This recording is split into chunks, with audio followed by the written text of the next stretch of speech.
فلما جاءهم موسى بآياتنا بينات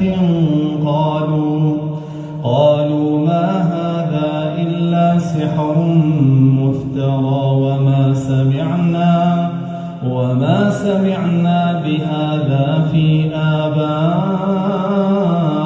الأولين.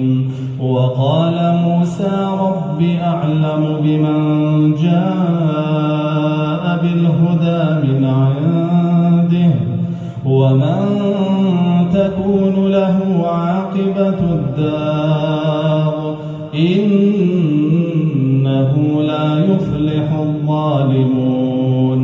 وقال فرعون يا أيها الملأ ما علمت لكم من إله غيري فأوقد لي يا هامان على الطين فاجعل لي صرحا لعلي أطلع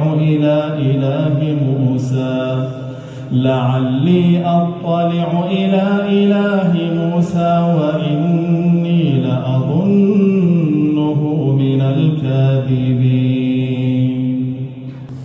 واستكبر هو وجنوده في الأرض